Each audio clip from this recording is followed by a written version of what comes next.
Hello, everyone. Today I have a special guest on. Her name is Neil Mookie Watson. She currently resides in London. And her and I kind of started our weight loss journey kind of at the same time last year in April. And she has lost about 70 pounds herself. And her transformation is just amazing. I'm going to post some pictures of her before and after. So definitely check her out.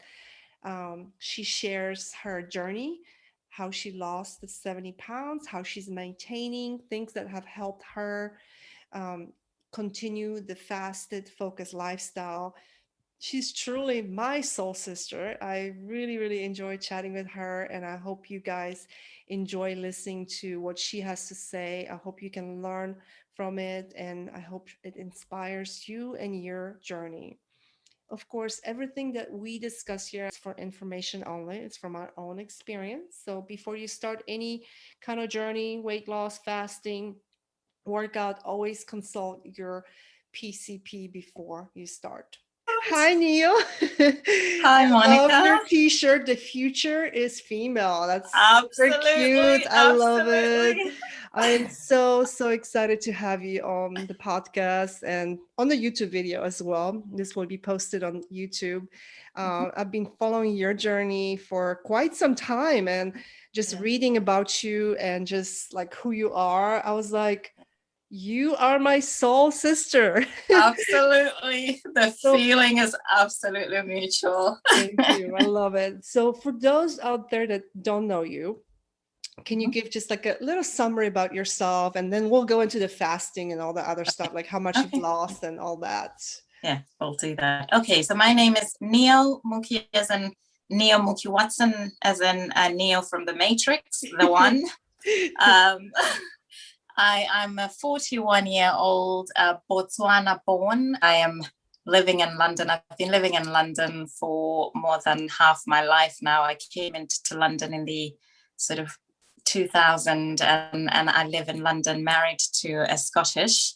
Wow. Um, and that's about it. So I live a fasting focused lifestyle, and which has been very, very transformational for me in many ways, more than just losing weight.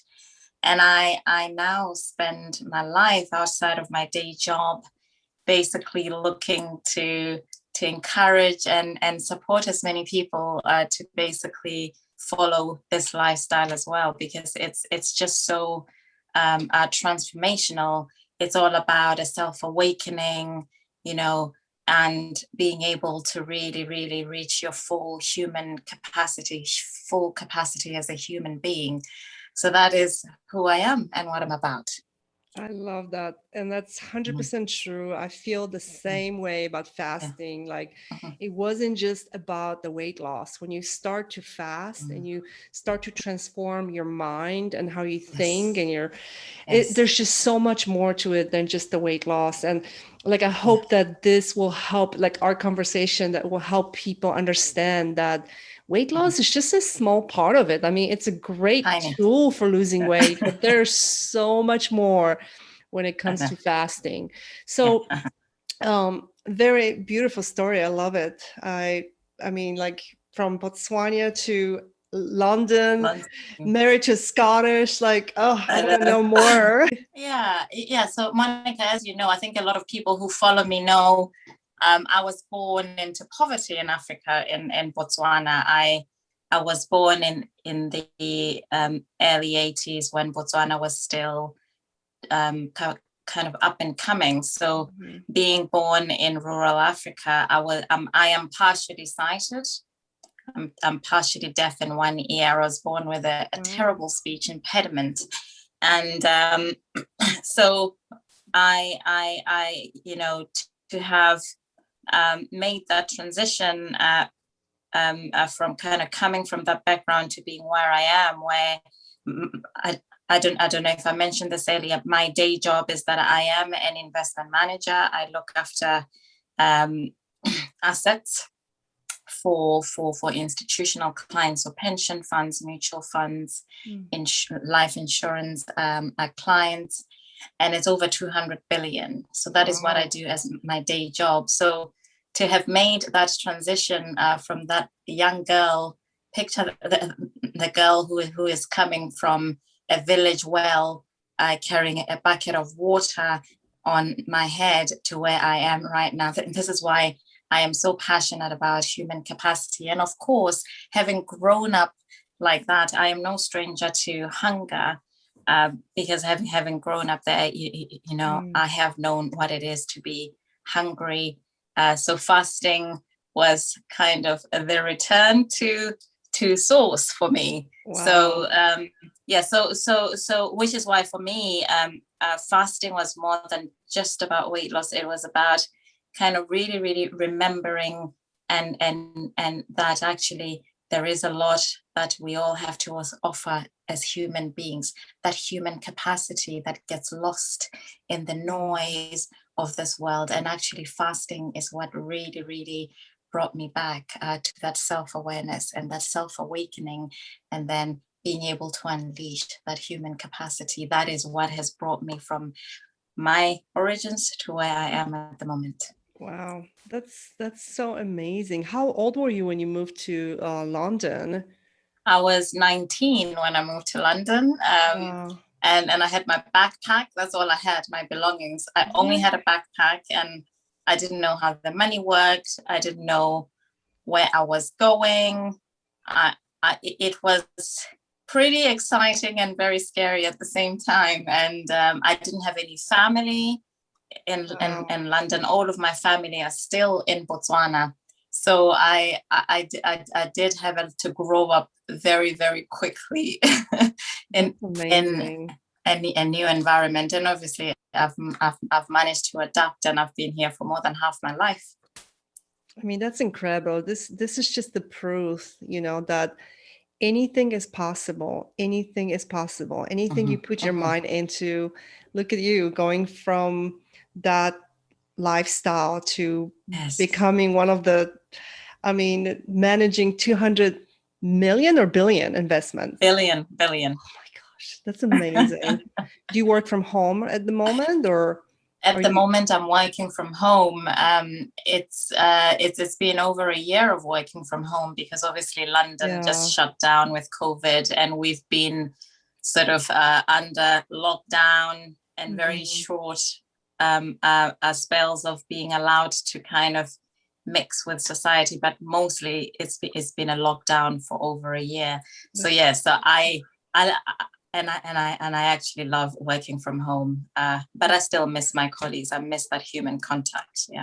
Yeah, that's amazing. Well, let's just kind of start off with your fasting journey, and how did you get into the fasting?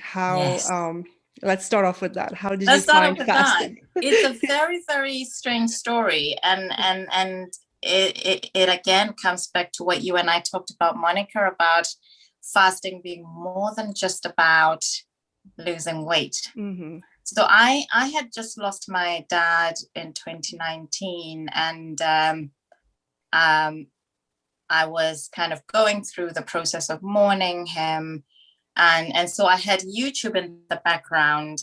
I'm not subscribed to premium, so it just kind of has I picked a kind of a mix of calm music, and it was just playing one thing after another whilst I was doing housework. And then all of a sudden this guy screams, "Hey fatty!" Who's this maniac screaming, "Hey fatty"? So for a moment I thought it was my husband and he had a death wish, right? So I kind of paused and I was like, who is that? So I turned around and there it was Cole Robinson, and one of his videos had just come. So it was by coincidence, it just came through and it was, "Hey fatty," and he just started, his Cole-like kind of onslaught.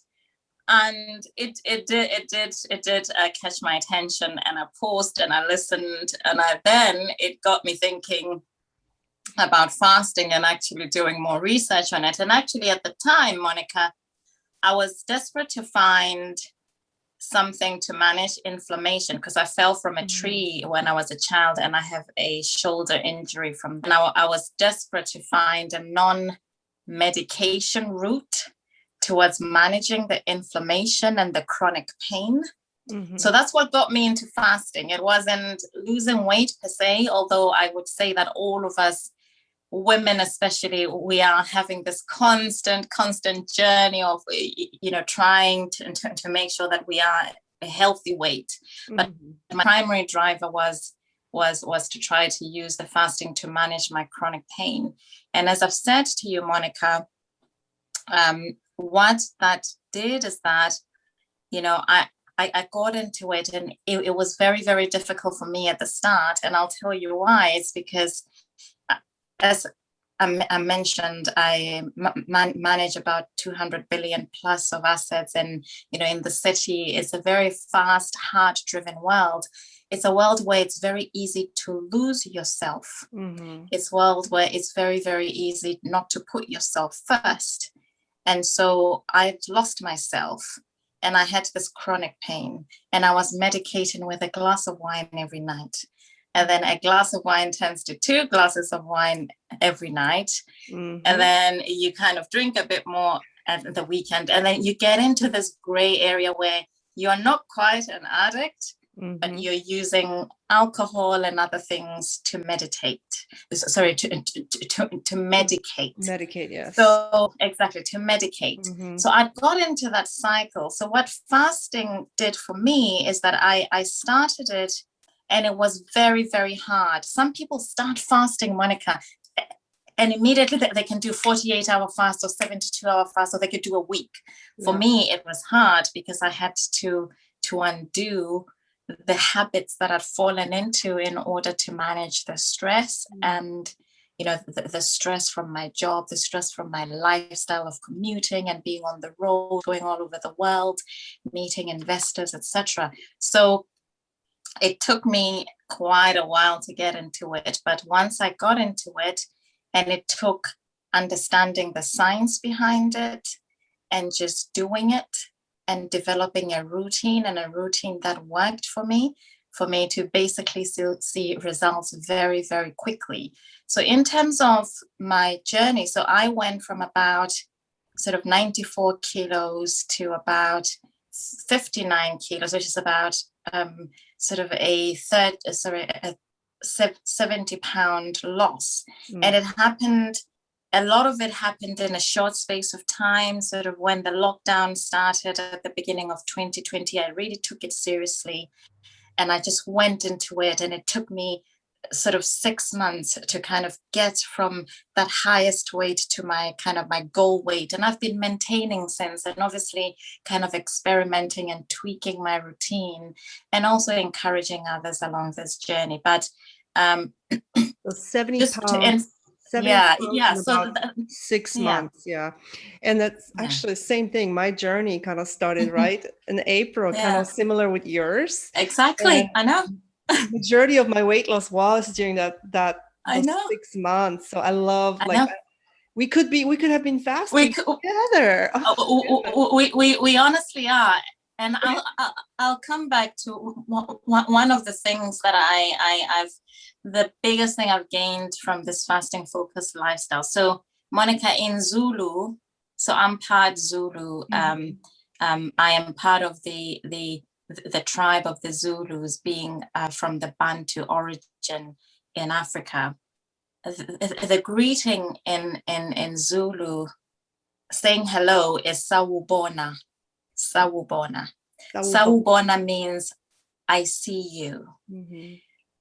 And I see you, it's more than just being kind of polite in terms of I see you. It is, you are saying with every greeting, I recognize your worth and your dignity as a human.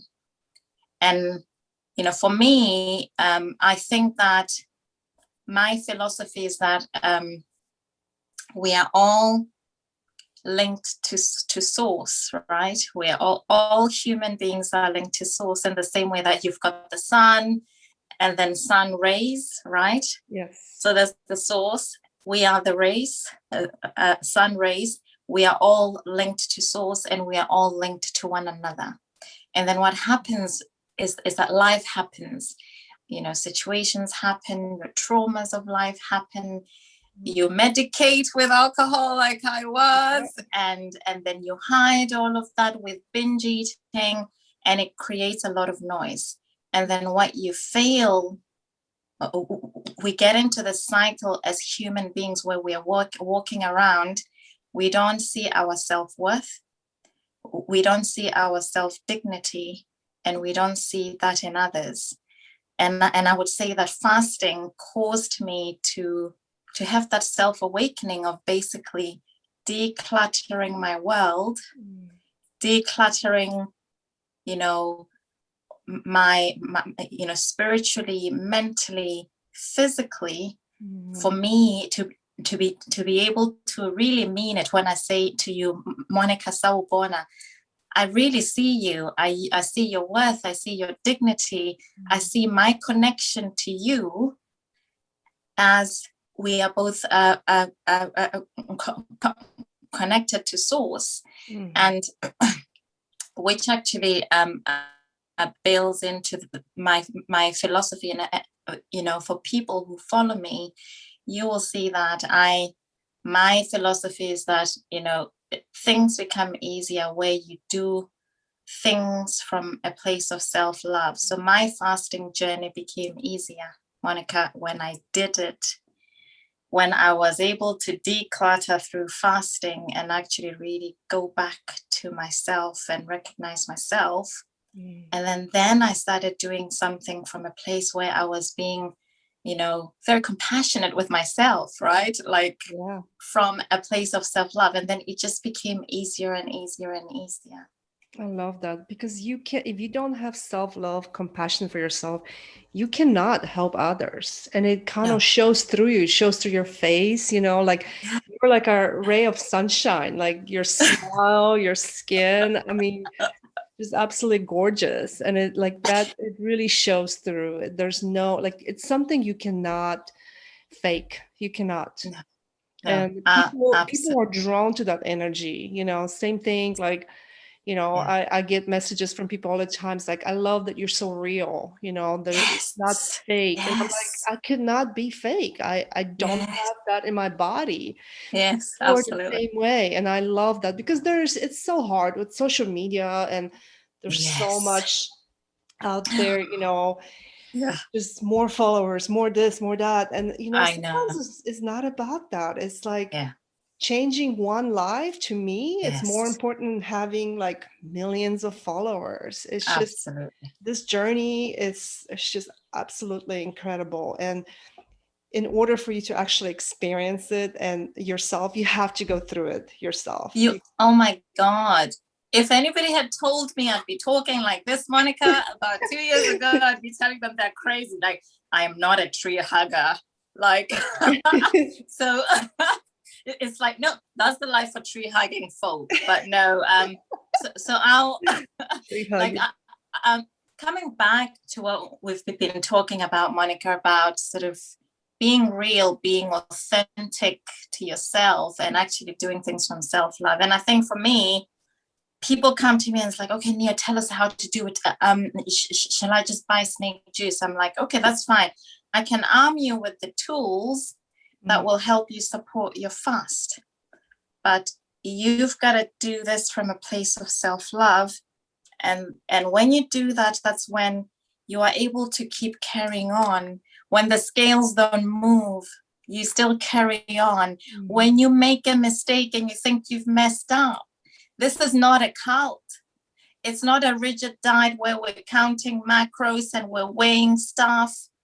You can have a night where you have a drink with friends to toast. It's not a cult.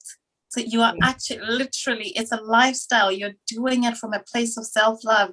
You can't be so rigid in terms of,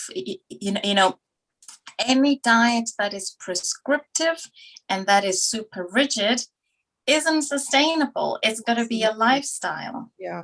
And you really do have to learn to forgive yourself. I mean, that was a hard thing for me because that maintenance, yes, you can lose weight fast, but then you gotta get into this maintenance phase where you I have know. to maintain this weight. And then there's I 1 month, know. I think, or like 2 months where I regained like 8 pounds. And I was like, Yeah.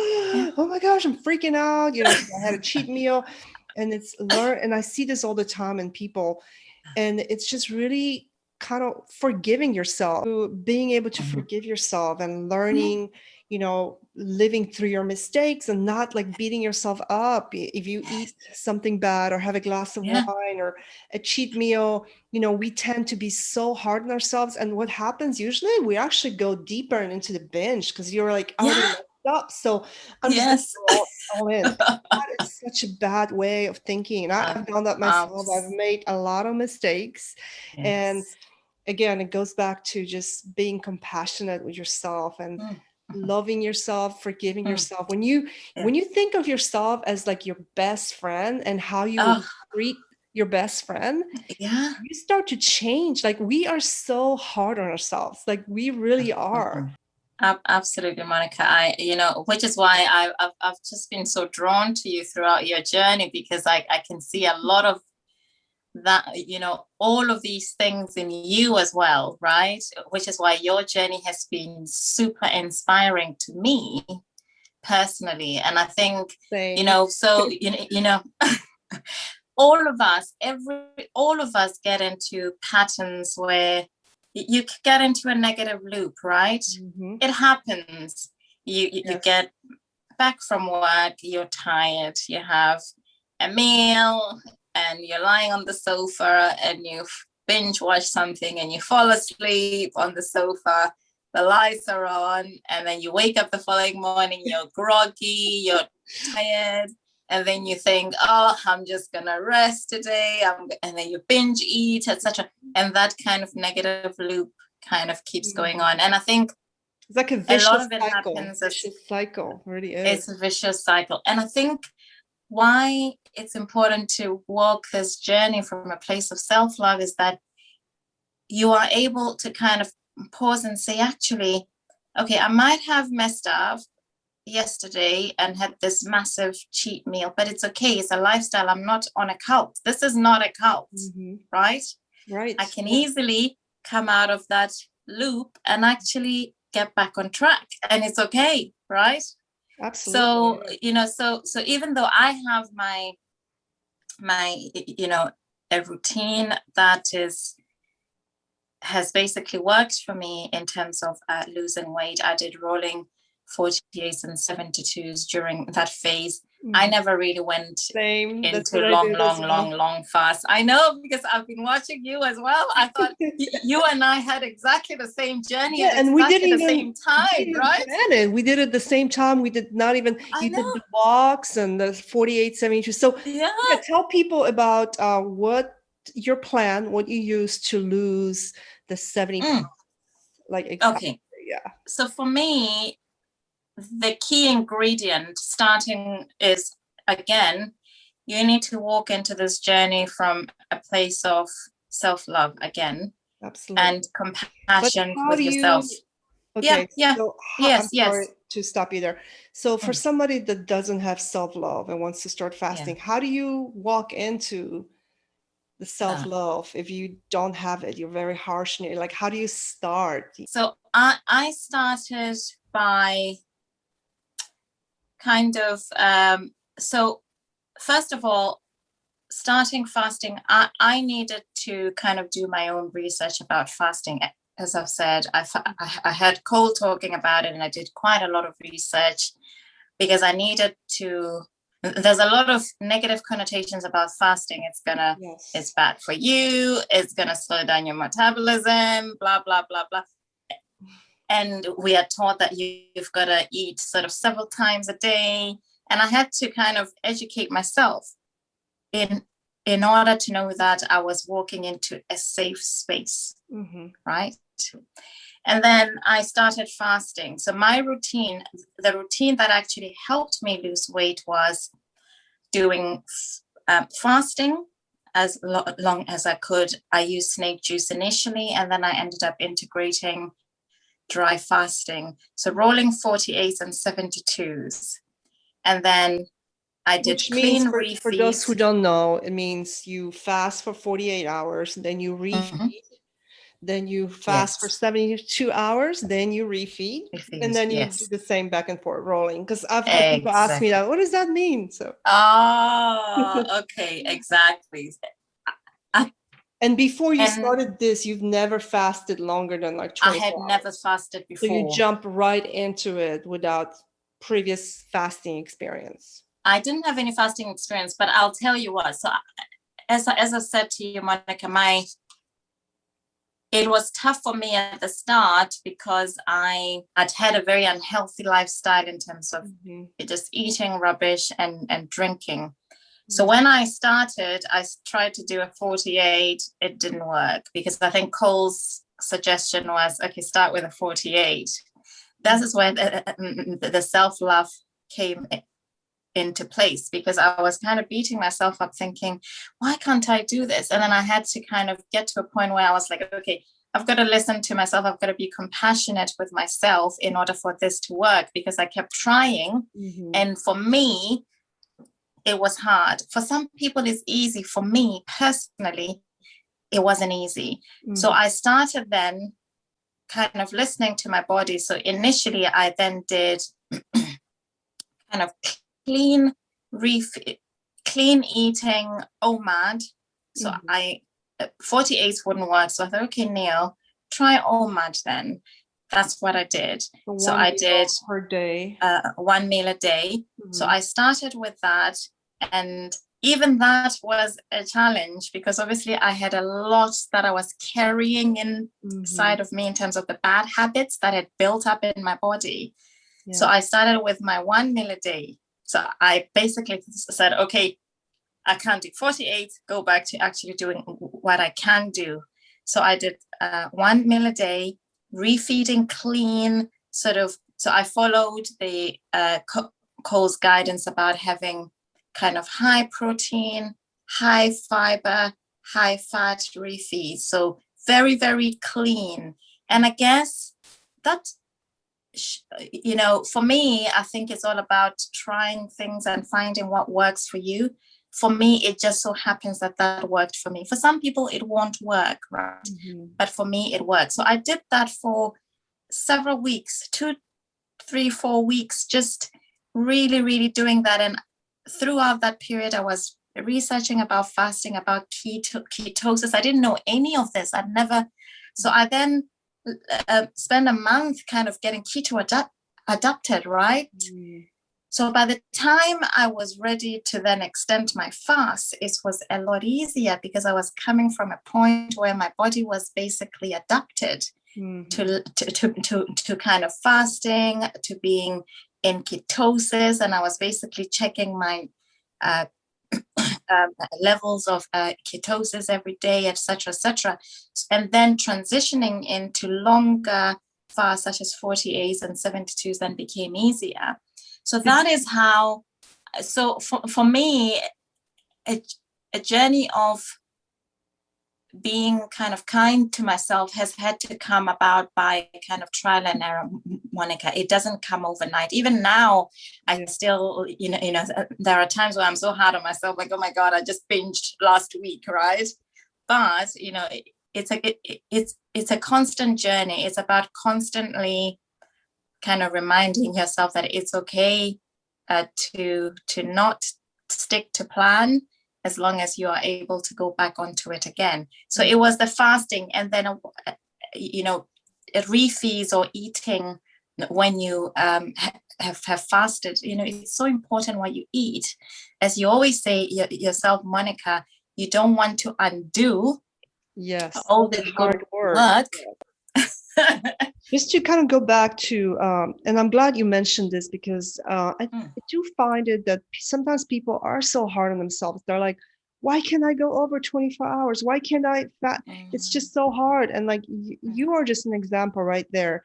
Just listening to your body, it is okay. Just, if you have to even start with 2 do 2 meals a day.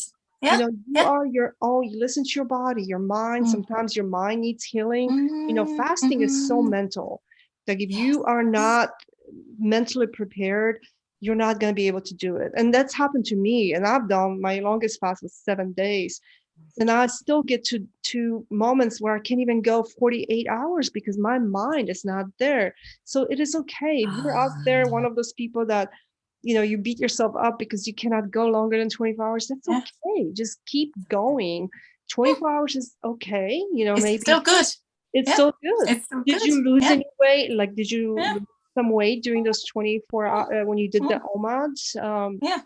before you Yes, started? absolutely. Yeah. So that was like a little jump start. You were able to kind of balance those chemicals, those serotonin, dopamine receptors in your brain. And that Absolutely. makes a huge difference. Sometimes it's not our fault. The food industry, the crap that they put in our food, the alcohol, it really is a Yes, drug. Food it is is. it's a drug. It And is a drug, yeah. it is hard sometimes to control those urges, those cravings, because Yeah. our food industry really is just the worst. So It don't is. beat It yourself is. up. Clean up your diet. Let your Mm. brain, let those receptors kind of balance Mm. out, Mm. and then try it when you're ready. So again, everybody's on their own Absolutely. journey. So I'm so glad you mentioned that, because I think that's such an important thing Mhm. to talk about, because there's Mm. so many people out there that they give up on fasting because they Yeah. can't go over, even if you have to start off with 16-hour fast, that's fine too. Yeah, that's fine. Yeah, That's that's what I fine. started. Yeah, Yeah, nothing wrong absolutely. with And I that. guess coming back to your point around it's all in the mind. Oh my God.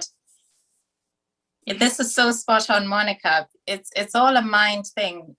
If you want to change anything in your life, and I did have to go through this fasting journey to kind of defog, to learn all of these things. If you want to change anything in your life, it all has to start with you convincing your mind and your heart.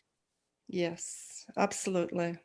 Your mind and your heart. And that is where your why comes in, and really, really, really owning your why in your heart, in your mind. And I say to people, to my girlfriends who I support, I say, look, you need to have a red table conversation with yourself. Jada Pickett does the red table thing where Yeah. you need to have a real conversation with yourself. Come to Jesus with yourself. Come to Jesus with yourself. And just, you know what I mean? Because you can fool anybody, but you ain't gonna fool yourself, right? And once you have that, and your why, and your heart and your mind and your heart are aligned to your purpose, then you then apply the tools to implement the change. And then if things don't go according to what you're planning, because they won't, because this is life, stuff happens, because your why is so strong and your mind and your heart are so aligned, you are still able to be consistent, to be persistent. But it all starts with you actually really having that Jesus moment, come to Jesus moment. And if you haven't convinced your heart and your mind about the change, you will give up. And that's why a lot of people give up. And it's not just on fasting, it's on any kind of change that people are trying to implement. Because it is hard. And even people that I coach, like, I can't make them do anything. Yeah. I can support them, show Yeah. them, how to do certain things. Mm. But first thing I tell everyone, get out your journal and write down your Yes. whys, because that's what's Yes. going to keep you going. I Yes. cannot convince you to fast. I mean, and there, I have clients that struggle with things in their lives, and sometimes they just quit, right? And I get it. Like, if you're not ready, Yeah. you're not going to succeed, and I can't No. make you ready. You have to be the No. one that decides, okay, I'm ready for this change. And it takes journaling, it takes a lot of self-love, daily Yes. reminders of self-love, and just relearning those habits, and forgiving yourself, because you're gonna make mistakes. You're not gonna, like, throw all your junk food out of the Yeah. house and be like, I'll never cheat again. It's not. No. We're not. Mm-mm. No, it's not gonna happen. It's not a cult, as I always say. And it coming still back to your happens. point, Monica. It still happens to me. Like it happens all the time. I still, Yeah. have my bad days, and then I just have to snap out of it. And Of course. Of course. Can I also say, sort of coming back to what you said, oh my God, I just love you so much, Monica. You're like my twin, right? Same, yes. So coming back to what you were saying earlier around how we spend a lot of time with ourselves, right? Mm-hmm. We spend a lot of time with ourselves, and we spend a lot of time saying a lot of things to ourselves, right? The negative talk, the self-doubt, etc., etc., which is why, you will have those thoughts, you will have the doubts, you will think, oh, am I doing enough?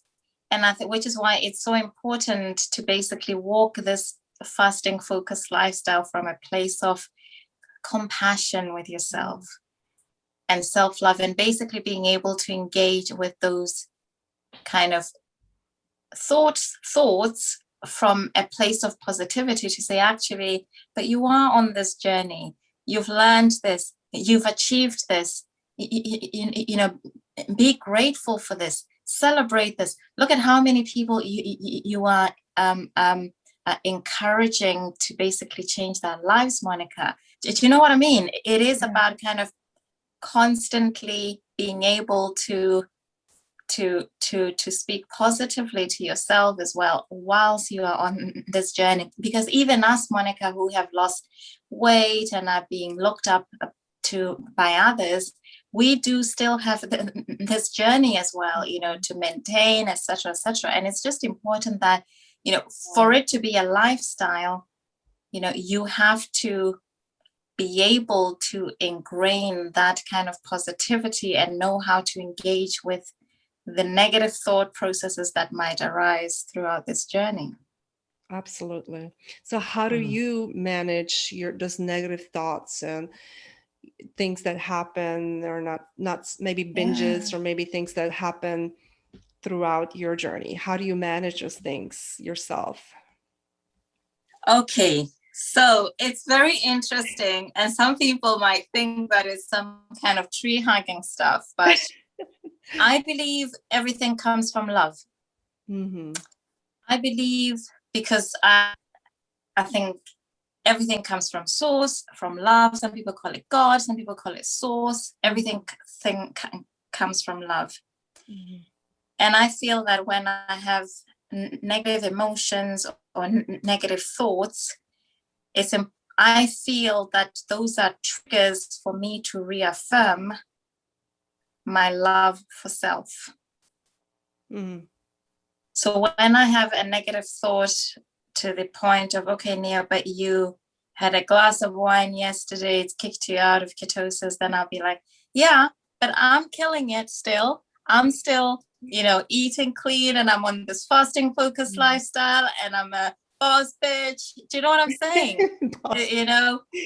When I feel like, seeing, with social media as well, Monica, you see kind of these people who seem to be doing so well, and then you think, oh my gosh, should I be doing more? Should I be doing A, B, C, D?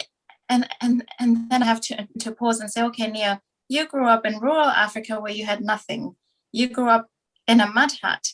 You are now in this beautiful house with your beautiful husband. Be grateful for that.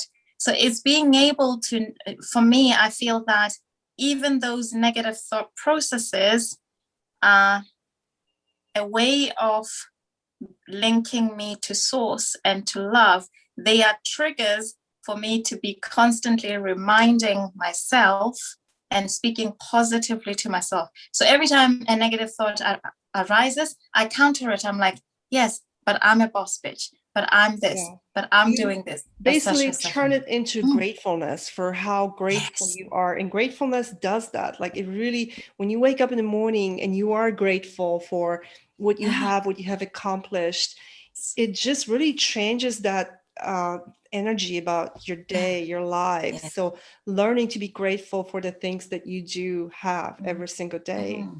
absolutely. Mhm. Absolutely. And then another thing that I think has been very helpful for me, Monica, is, and I never thought I would ever say this in my life, meditation. Mm, yes. Do you I never meditate thought. daily? I meditate daily. Hmm. And more recently, I've even incorporated Wim Hof breathing Yes, I love exercises. Wim Hof. Oh, he's Yes. amazing. Yes. And it's very Yeah. difficult, actually. People don't realize Mhm. that it takes a huge effort. It is an exercise to meditate. Mhm. Meditation is an exercise. Mhm. And even the Wim Hof breathing exercises, it is an exercise, but I promise you, you have to try meditation Mhm. and Wim Hof breathing exercises in order to believe it. And anybody who has never tried it, be prepared to be surprised. I'm the Yeah. biggest critic because, I am very analytical. I read math at university, so I'm so analytical. So for me, I was the biggest critic of all of these. So be prepared to be surprised. Yeah. Look him up, definitely. If you have never heard of Wim Hof, actually look him up because when I came back last year I was actually in Africa and Ethiopia. I Yes. came Yeah. back with a major asthma attack and had never knew I Ah, had asthma. So I started doing Wim Hof breathing, and basically what it is you hold your breath. You do a lot of like you do 30 breaths, right? In and out, and then you hold your breath as long as you yeah. can. And Yeah. so initially, like my lungs were so bad, like I Yeah. could not even go over a minute. And Oh, within like wow. couple weeks, I was able to get up to 3 minute breath hold.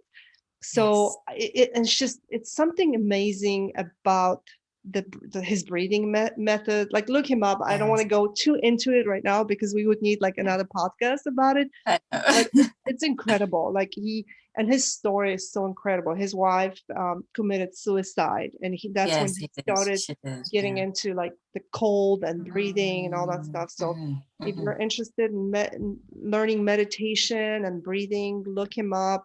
Incredible. And I found meditation to be one of the most powerful tools for supporting a fasting focused lifestyle, as well as with Wim Hof breathing exercises. That's amazing. I love it. Mm, So how have wonderful. you so far? So after losing 70 Yeah. pounds, what Mhm. have you been doing to maintain? Like what are you currently Yeah. doing? So I would say I've continued. So I've looked to find the things that I love in my journey so that this journey can be sustainable, Hmm. right? Yeah. So in terms of my fasting, I do OMAD mostly, and then I do a 48 once a week because I can. But I am too lean now to do long-term fasts. I have recently just done a long fast, but I find that it's not as easy when you are lean to actually Mhm. do real extended fast. So I do OMAD and I throw in a 48 once a week or once every couple of weeks. And I Mhm. find that I'm still very, very lean. I still continue to kind of maintain my weight quite effortlessly. I maintain clean refeeds. So I'm still kind of not drinking as much alcohol or any alcohol at all. In fact, I barely ever drink except for birthdays to toast.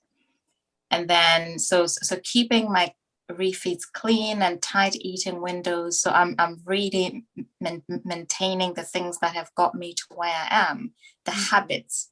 Walking, I didn't mention walking earlier. It was one of the main tools that Mhm. supported my fasting journey and the weight loss journey, Monica, because as I've said, I've got a shoulder issue, Mhm. um, a shoulder injury from childhood. So I'm very limited in terms of what I can do. It doesn't trigger the inflammation.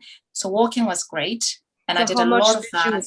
How much did you walk? Because I did the same So thing because everything was closed. The gyms were closed when I started. So walking is all I did. Like actually bought a treadmill and exactly. I walked outside as well. But how much did you walk initially when you started this journey? Like what was your So daily? I did about 5K a day, but it's important to start where you are. For some people, 5K a day is even a lot. This is why you and I, Monica, are saying that this is all, it's a journey about self-love. Start where you are and do what you can do. Just make sure that you're able to do something. So I started with 5K, but now I do about 8K a day, and it's so easy. It's part of my daily habit. I wake up in the morning and I have to do my walk. It's just my way of meditation, spending time by myself, and it's become so easy. So right now I do about 8K, but when I first started, I could only do about 5K, and I could do maybe 5K 3 times a week. And then I ended up just building up, and now I do 8K a day. Some days I can't do it because, life gets in the way, but most of the time I'm doing about 8K a day. What do you do when you walk? Do you listen to like books or podcasts, or do you what's your typical routine? So the tip to walking is, yes, I'll listen to some of your podcasts, Monica. Oh, yay! Yay!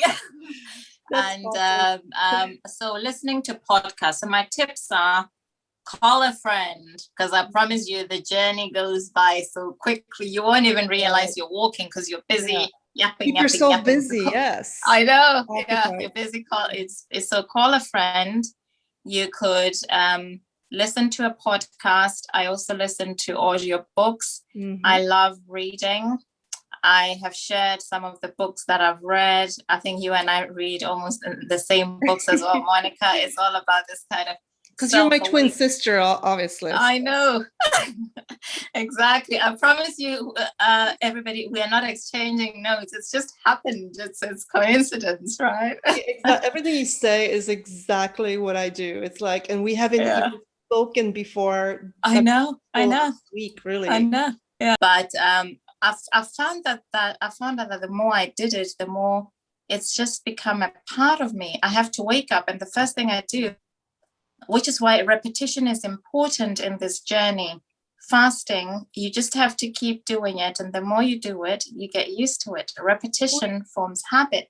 You're building new habits. You're building new habits, and you're staggering those habits with other things that you enjoy doing. So like if you associate the walks with like, oh, I gotta go for a walk, I gotta lose weight, you're not gonna want to do it. But if you associate going for a walk with your children, for example, or calling your friend or somebody you haven't talked to in a while, or listening to podcasts, our podcast that we did. Yes. And books, like same thing. If you associate that with something positive, like a positive reinforcement, you're gonna want to do it. You're gonna look forward to it, because I am the same way. Like in the evening, like if the weather's bad and I cannot go outside for a walk, it's hard. Like I don't sleep as well. It's relaxed. Like turn off your mind. It's like your self-care. Like you think of it as self-care. It's not, you're not doing this for weight loss, you're doing it for mental health. Absolutely. And another thing that I didn't mention as well that I've carried on doing, which I did to support my fast, is, and I know some people buy into this, Monica, initially, but it takes a while for some people to buy into it, is actually taking in your salts to support your fasts. Believe it or not, there are people who still think that it's okay to fast with just water, and you can do long periods with water. And to those people who haven't bought into it, I'd say just do your research. Your body does need some salts. We are deficient in some salts, sort of magnesium, your potassium, and it is important. And if you then have, again, that change of mindsets, you are essentially giving your body the salts that it needs, even if you were not fasting. The body needs those salts anyway, and we are deficient in them. So this journey is just effectively bringing to awareness something that you ought to be doing anyway. And salts aren't bad. It's actually sugar that's not so good for you. Well, there's so much misinformation out there. And so I urge everyone to do their own research. When Me I too. fast and I know I have enough salt in my body, I feel Mm, so much better. And I've done a yeah, 7-day fast with just plain water. yeah, And in comparison to having electrolytes in your water, it yeah, is yeah. game changer. And It is. there are people out there that don't believe in any outing anything on the fast. They call it a dirty fast. I don't call it a dirty fast. I think it's your body needs it. And as a matter of Yeah, fact, if you just drink lots of straight plain water on your yeah, fast and you are in ketosis, you can actually get into some very dangerous yeah. heart rhythms with Absolutely. electrolyte Mm, deficiencies, because you will pee out mm, most of your mm, sodium, and then mm, potassium goes next mm, after sodium. So mm. it is, again, don't listen, obviously we're not doctors, so we're No, not no. telling you what to do. Always consult your own doctor and do your own Yeah. research. But Mm, mm, yes, look up snake juice, salts, mm. and just try it. Why not? Absolutely. Mhm. Absolutely. So yes, so my routine now is just that is I am fasting every day, even though I am on very, very lean now. I still fast. I don't eat 3 meals a day. It would be impossible for me to go back to that lifestyle. I eat clean. I'm maintaining the habits that got me to where I am, where I'm eating clean, and I'm keeping my windows tight, my refeed windows tight, Mhm. and then I move. So I'm walking every day. That is my me time. It's my meditative time. I listen to podcasts. I listen to books, and then so it's basically maintaining the habits that have got me to where I am. And now that I'm lean, I feel that I need to build muscle. So I've started incorporating sort of weights into my routine, Mhm. which I believe is going to make me even stronger and potentially support healing my shoulder injury as well. So those are my key kind of core ingredients. But obviously, sleep is important as well. Just making sure that you're getting enough sleep. You're Mhm. no good to anybody burnt out, and deprivation of sleep will basically cause you to retain water. So getting enough sleep is super, super important. Mhm. And then finally, again, it's that me time, Monica. So I have learned to devote some kind of me time to meditation, to doing Wim Hof breathing exercises, even if it's in the morning, sort of 5 a.m., first thing, 10 minutes, and then I know that I've done it, right? And it's Excellent. just part of my habit. So that is what I'm doing right now to maintain When do you eat your meal, your one meal a my day? So a lot of people ask me this, and I would love to say I eat it during the day, but I don't. Mm-hmm. I've had to fit this with my lifestyle. My husband is out working. We eat meals. The only thing that we can do during the week together is to eat together. It's our family time. So Mm-hmm. we eat in the evenings about 7 p.m. So that's when I eat my meal. I would like to eat it earlier, but then I'm working from home. He's out, and then he comes back. So, and then even when I'm back to commuting post COVID, I will get home in the evening. So it's inevitable that we will have our dinner around 7. And it's always been like that, Monica. I'd Mm-hmm. have loved for our meal to be in the morning, but or at lunch or whatever, but it's just never been able to be possible. But I've managed to lose weight. Look at me, I've still lost Yeah. 70 And that's pounds, the thing. even though, There yeah, isn't a cookie cutter approach. You have to do sometimes what works for you. If having a dinner with your family is important and Cole says, "Don't eat after 6," I know.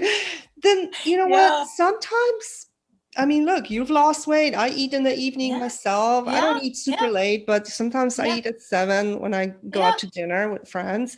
yeah. So again, it's what works for you in your lifestyle. If you can fit it into your lifestyle, you are Yeah, more likely to sustain it.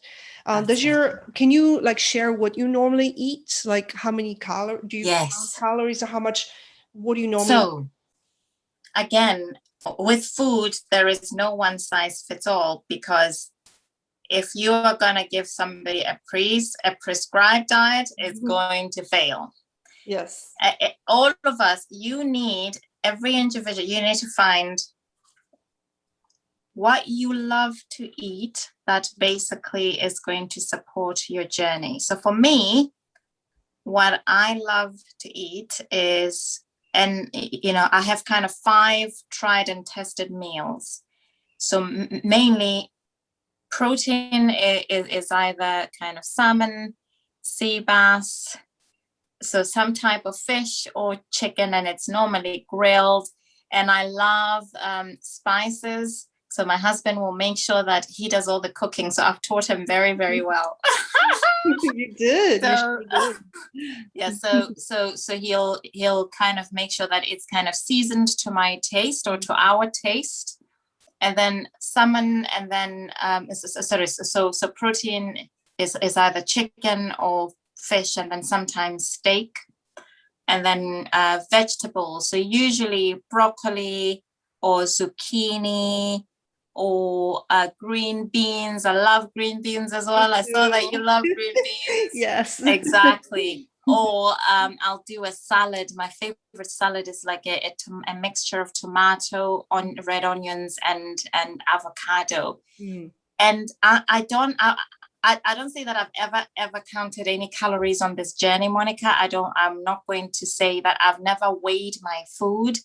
I have had a mixture of those things. So a protein and veg, and then I've basically eaten until I'm full. And I would normally have fruit, sort of low sugar content fruit, because everybody has a sweet tooth, right? Yes. Let's not beat about the bush, right? Fruit is the nature's candy, right? So it is. Yeah.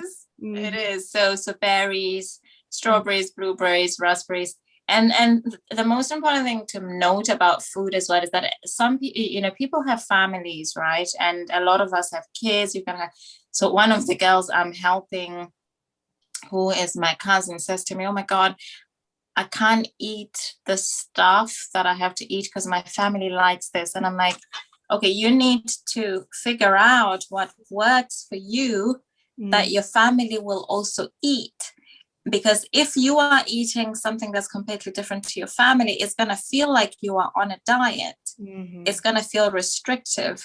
So it's important that you kind of get to a point where you find 5 or so meals that work for the whole family. Yeah. And that also, because not only are you then integrating this healthy living lifestyle to your family start eating healthily as well, and then they'll get used to it. Like my husband eats what I eat, and he's a high performance athlete. He cycles over 100 miles a week, but he eats what I eat. He might put in sort of carbs, so a baked potato or 2 with his meal, etc. But he still eats what I eat as well. Does he live a fasted focused lifestyle, or? He didn't initially, but now he eats 1 meal a day with me. No. It's like when you do certain things and your family start to see change, and then it's your change that basically influences people. Do you know the famous quote, when Noah built the ark, he wasn't waiting, or he didn't listen to all of the haters about how good his work was. He just built it, and then he let the storm do the talking, right? Yeah. So your results will do the talking. You do what you need to do, and then people then follow. Yeah, don't listen to the naysayers. Just keep doing what you're doing. Go through your journey, and the people that are inspired by your journey, they are going to follow, and you don't have to convince anyone to do anything. No. Like even your husband, I'm sure you never had to be like, no, he just did it himself. Never. He's just over time just gone on to the same journey as me, and now he probably, I think if I told him that he's doing OMAD, he might actually rebel and actually go the other way. So I just have to keep it quiet. Well, so I don't know if you've seen Cole's newest video that he just posted, and he talks about how now he doesn't think like OMAD, not to do OMAD, just do like smaller meals, like every 4 hours, because OMAD causes people to feel like that full feeling, and it causes them to binge even more. And I'm curious to hear your thought on that, My because thoughts. I'm partial again. I think it's what works for different Yes. people. Like for me, OMAD worked well because I had a binge eating issue. Yeah. And Yeah. I like if I Yeah. ate at noon and Yeah. then again at 2 and again at Yeah. 4, Yeah. I would probably not be able to stop because I would want to just eat all the time. And knowing Yeah. that, okay, this is it, I'm going to sit and eat, but not Yeah. to the point where I'm like, I stuff know this, exactly, this but where you're much. satisfied. Yeah, Yeah. it's learning to eat intuitively, not just like how Yes. many calories, but just kind of like, No. okay, Mindful. Yeah. Mindful mindful eating. eating. Yeah. If you don't like the stuffed feeling and you prefer to maybe eat a meal at 2, like a Mm. small meal, and then eat one at 6, then sure, do Mm. it. I don't think there is a cookie cutter approach. I think No. it's learning what works for you. So I was interested to know if you've seen his recent video. Yeah. So I haven't seen the video, and I guess I would say I 100% agree with you, Monica. This journey is about experimenting with what works for you, which is why it is a journey that should be driven from self-love and self-awareness, and you finding what works for you and what's going to make you happy. Similar to you, and I would never knock anybody who feels that they should eat 4 small meals a day. If that works for you, that's all right. Yeah. For me and my lifestyle, similar to you, Monica, what has worked for me is kind of, in order to be kind of mindful about what I eat and intentional about what I eat and how I eat and how much I eat, OMAD has worked very, very well for me. Because if you think about my day, getting up, I'm on the train going into London, and then I'm out there every day, there's food everywhere. And it's very easy to grab a sandwich because it's that time to eat. It's very easy to kind of because think, everybody else is okay, eating, so I have to eat. It's lunchtime. I gotta eat. So yeah. It's very, very easy. So for me, the discipline of being intentional about when I eat and what I eat has been transformational. And then it's helped me control what actually goes into my body. Because that one meal, then I am then mindful and I'm conscious of what's actually going into my body. So I wouldn't knock anybody.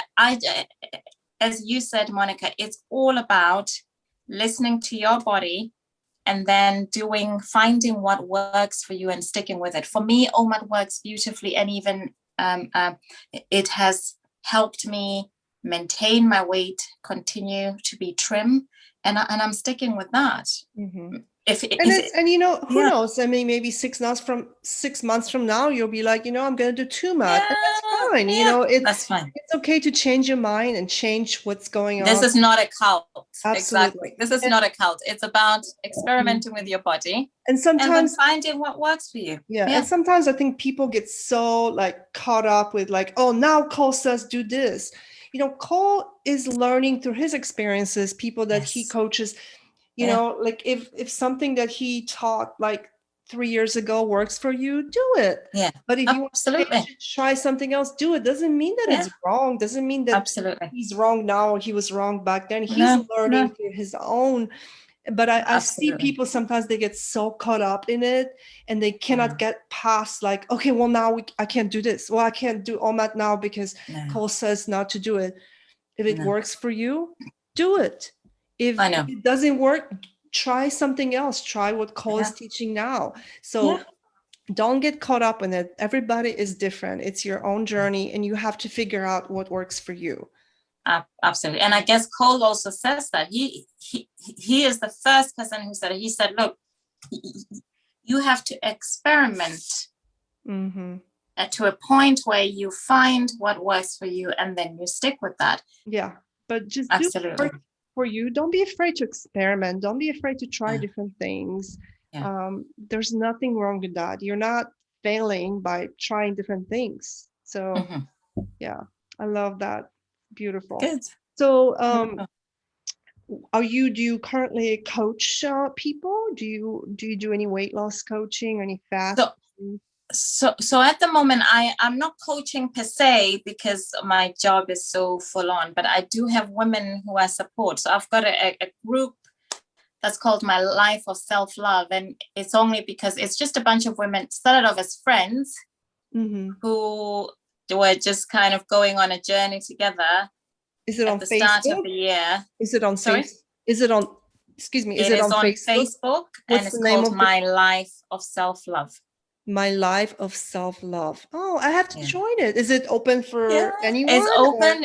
Or It's open for anyone. Yes, women My and Life of men, or Self-Love. just women? Is it It's both? women. It's Just women. women. Okay. Yes, it's women. Okay. It started as a bunch of girlfriends, and it's now grown to being kind of a couple of hundred girls, and we're just there supporting each other. And I just share fasting information with them. I share my journey with them. And then there are a handful of people who have reached out to me on social media wanting coaching, and I'm just supporting them during my extra time. I've not really started that journey of being a formal coach, but I plan to do that in a few months' time when everything settles down and we're back out of COVID and everything. But for now, I am very happy to support people. You can DM me on Instagram. I'm Neil_Mookie_Watson, or even on Facebook. I'm very, very open to provide assistance to answer any questions, and do join our group. It's everything. It's not just one thing. If the nutrition, the fasting, the mental relationship, the self-love, like it's like a whole cycle. Like you've got to, it's everything together. You cannot lose weight and maintain it if your life is a freaking tornado. It's almost impossible, because as soon as you have that terrible day, you had a rough day with got in a fight with your husband, you're gonna reach for the comfort food, because you haven't learned to comfort yourself and know that you are worthy. Your self-love is enough. You don't need somebody else or job. No, you day don't. is terrible. You can don't. come home and still know that, you know what, I am worthy. I don't need food. I don't need treats like a dog. I know, absolutely. Myself. Yeah. But it treats like a dog. That's so true. Yeah. But at the same time, this doesn't happen overnight. Like this didn't happen for me overnight. It took time. I mean, like I worked on this for 6 months at least, and I made tons of mistakes. I still do. I still have negative self-talk. Yes. It is just part of it, and it's just learning to incorporate new habits, new way of thinking, waking up in the morning and saying to yourself, I am enough. No matter what happens today, I am enough. I do not need validation from my job, from anybody, husband, from anyone. Yes, from anybody. It's great if you get the validation from other people or compliments. It's awesome, but you shouldn't expect those things, because you should start to learn. No, even right now, even if you're 400 pounds, you should know that you are enough. Just because you're overweight, your weight does not define you. And I think you have to start with believing in that. Yes, you've gained weight. We both have. I've been big myself. I know. I gained weight because I've struggled with other things in my life. I wasn't able to work through certain things in my mind. So I use food as a comfort. So it will happen, but it doesn't define you as a person. No.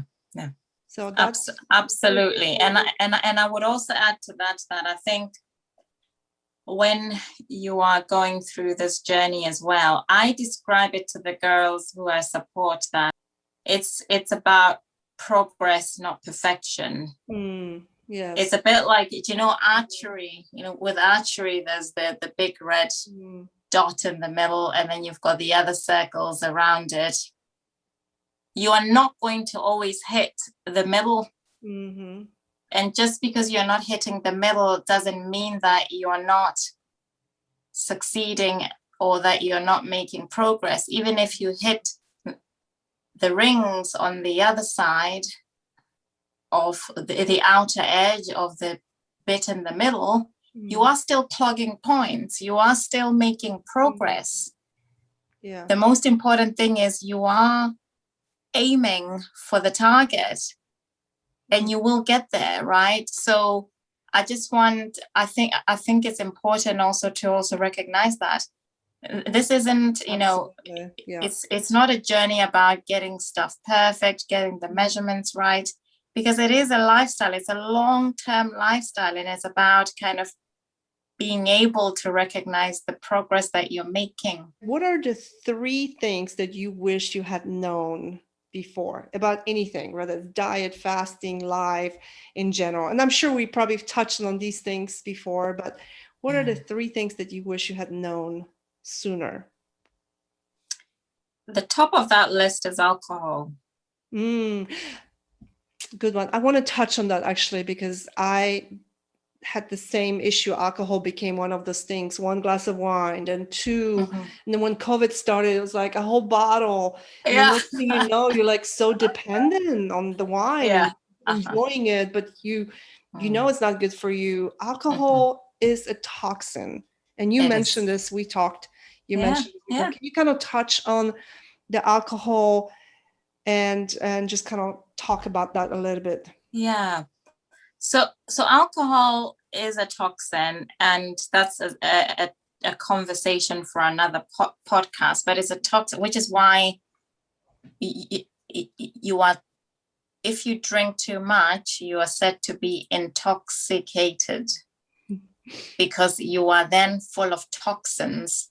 You have filled your body with toxins, and then the liver has to spend, there's a whole physiology around it, but the liver then has to spend a lot of time basically kind of trying to rid itself of the toxin, and it dehydrates you. The following day you lose time, you feel like rubbish, you get into this negative loop. You then feel that you need to feed your body with certain types of food in order to counteract the effects of the hangover, and then it just goes on and on and on. It's the negative loop.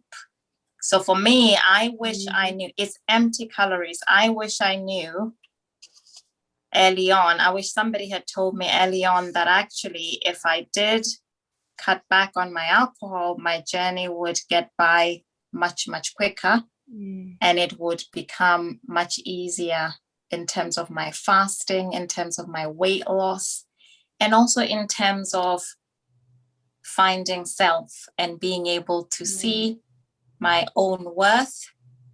And in order for me to be able to see, that I am enough, and etc. etc. So I would say that the number one thing for me is alcohol. I think if I'd known about that, and I'm not saying, that, you shouldn't ever have alcohol, blah, blah, blah. I think if you don't want to, that is your choice. I still take a glass or 2 to toast, to my friends' birthdays, my husband's birthday, but I absolutely limit it to the bare minimum that I need to take for those social occasions.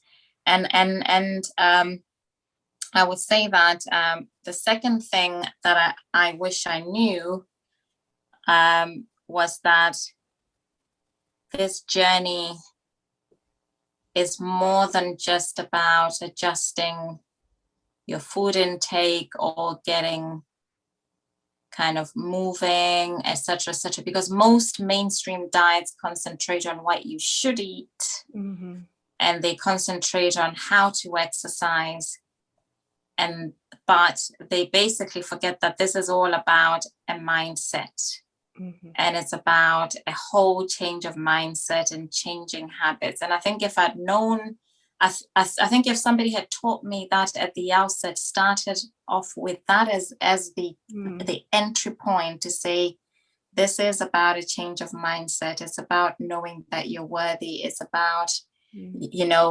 doing this also from a place of self-love, and this is what it means, and you're going to make mistakes, etc., etc., then I'd have been prepared going into the journey. Because a lot of people go into their kind of weight loss journey, healthy living journeys without that knowledge. And that's why a lot of people stop, and then they end up Mhm. quitting when they feel that the scales are moving, it's too hard, etc., etc., and then they're hard on themselves, and then they stop. So we've got to really change how we guide people through this journey by not jumping straight into just the mechanics of the journey itself, but just the mindset change and preparing them for what is to come.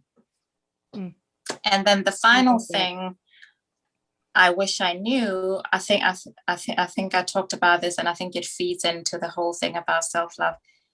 I wish I knew about kind of meditation. I think for me, it's been the strongest tool for me being able to maintain my weight loss, for me being able to be connected to myself and to source and to others, and being able to do what I'm able to do every single day, which is a lot, which is kind of my day-to-day job, being able to support the people who I'm supporting, who are on this journey, being able to be a wife, and still kind of everything still kind of holding together.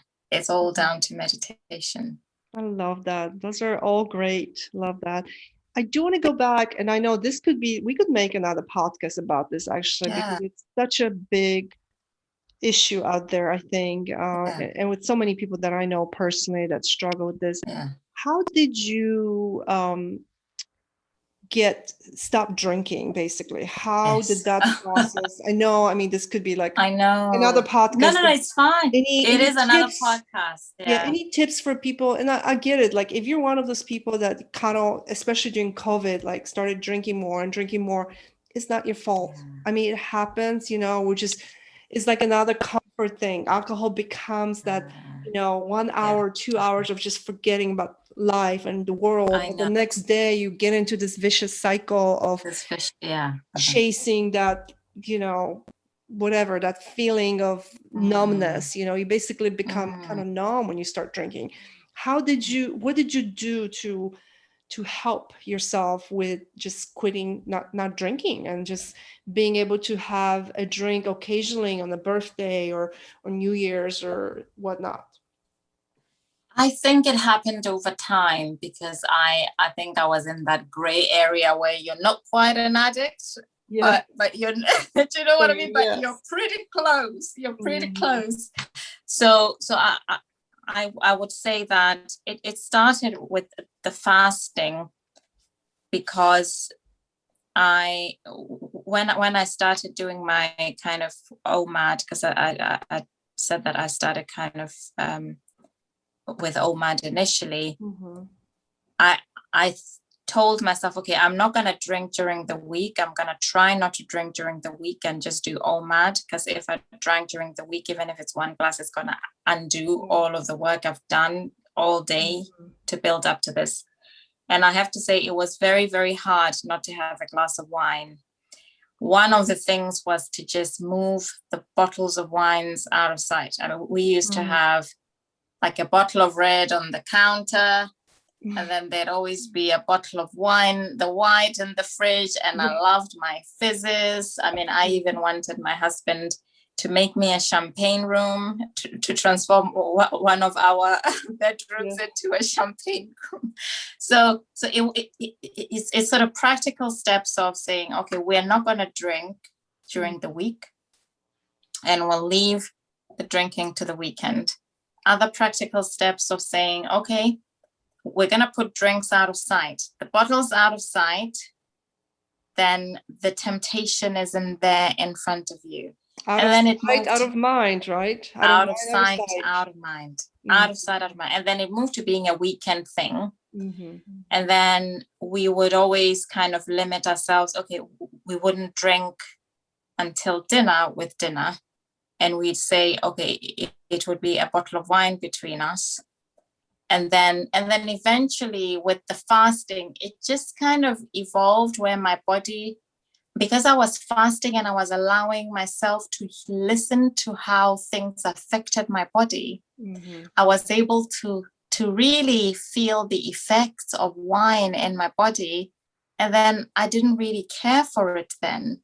So I guess it was about taking practical steps initially, just practical, because you are close to being an addict, or you are kind of used to drinking. So taking practical steps to put drinks out of sight, have a commitment with your partner about how much you would drink and when you would drink, and limiting it to weekends. And then eventually, because you're fasting, you then allow your body to basically feel that this isn't really affecting my body that great, so maybe there's no point doing it. And eventually I stopped. But another thing, Monica, is that my dad drank himself to death, right?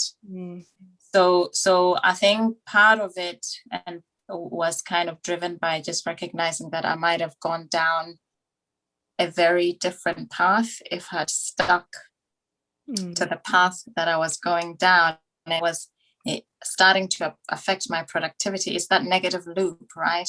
And I just thought, okay, I need to try something else and see if this something else might lead me down a different path. And thankfully it did. And, and alcohol, when you first start drinking, or when you start to drink more and more, that glass of wine, you associate it with like this nice buzz, this like relaxed feeling. And that's kind of initially what it starts drawing you into drinking, and then having one glass of wine a night. Then next year it becomes two glasses a night. And it really, like, I read this book by Annie Grace. I think it's This Naked Mind. Really good. Oh, if you want to read it. This Naked Mind. Yes, somebody told me that. I'm going to read that. I'll read that. Great audiobook. And it said, you take a drink and then the drink takes you. And I think it's so true. We think of alcohol just like food, so innocently. It's just, it's just a glass of wine. It's not a big deal. But it kind of draws you in. And again, it's not your fault. And you associate this like buzz, nice feeling. And then you need more because your body, your chemicals in your brain get used to it. And you need more. And it's not your fault. But then, so for me, it was a struggle. I stopped drinking like right before my birthday in April last year. And I didn't drink for, I think, 7 or 8 months at all, because I felt like the alcohol started to kind of run, especially during COVID. I did not want to be dependent on having that as a stress relief. Monica, you and I are real twins, because I stopped completely then. I said, I said, and I even made a post about it. I said, I want to get out of lockdown stronger than I went in. And part of that has to do with me basically making a conscious decision not to drink at all. Because I think if I didn't stop, it might have ended up basically just being something that just ended up supporting the loneliness, the feeling of stress around the uncertainty with COVID. So I had to make a conscious decision then at that time to just completely stop, cold turkey, just stop. Same.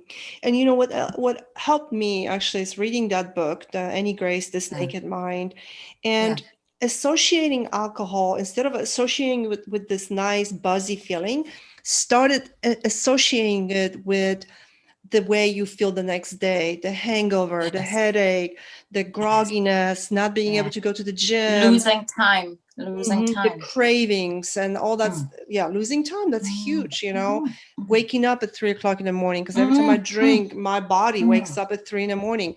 So when you start associating, your sleep is not the same. You don't sleep as well when you drink. You fall asleep faster, but your sleep cycles, your REM and your deep REM cycle, you don't actually go through the same cycles. So as innocently as it can seem, like just one glass of wine, it really does so much damage to your body. And so when you focus on the negative effects of alcohol, it really kind of helps you be like, you know what, I don't need it, because you're not thinking of this nice, like, ooh, I'm going to feel so, that big, nice glass of wine. Oh, that sounds good, actually, right now. I'm just kidding. But that big glass of red wine, so just same thing with food, like if you look at pizza, instead of like, oh, this is so yummy, be like, I know I'm not going to feel so good. I'm going to feel stuffed and just blah. So just changing that focus, changing your mindset, how you think of it. Yeah. Absolutely. And I guess with alcohol, it's, for me, it was really when you start to fast, it allows your body to tell you what's good for you and what's not. Because you're giving your body a break from eating. When you start eating, it tells you very, very quickly what negatively impacts your body very, very quickly.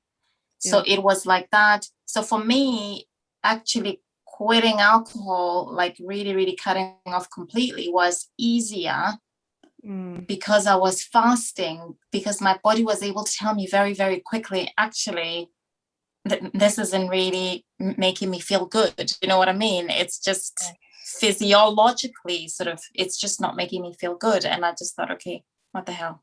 Yeah, that's awesome. I'm so proud of you. That's amazing. Amazing.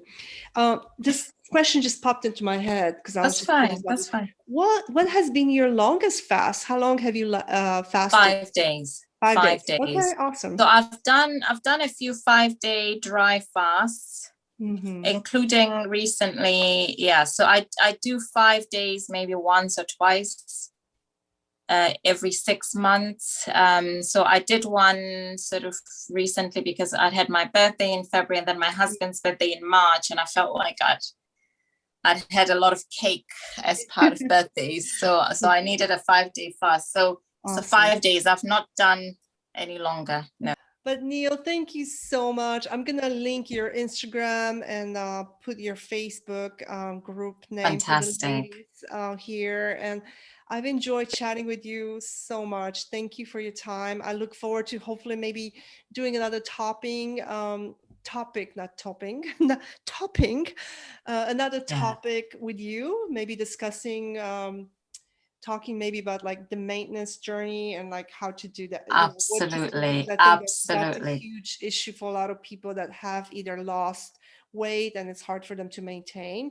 So maybe it's something that we could discuss in the future. I would love to do that. I would absolutely love to do that, Monica. And I mean, anybody out there, if you've also got questions about my journey or even your own journey, just feel free to DM me and I'll be able to get back to you. Thank you so much. And I admire you. You're my soul sister, and I look forward to following your journey and just getting to know you more. So thank you so much for your time, Monica. The feeling is 100% mutual. It's a privilege to meet women like you. I believe that, I'm a big supporter of women. So if you follow me, you will see that I am all about, I'm all about women and, women supporting women, women supporting everybody. Yes. So, so it's been wonderful connecting with you, my soul sister, and I look forward to this friendship along this journey. Likewise. Thank you so much. Have a wonderful evening. And you too, I Monica. look forward to chatting with you soon. Thank you. You too, Monica. Thank you so much, girl. Bye. Good night. Cheers. Bye. Bye.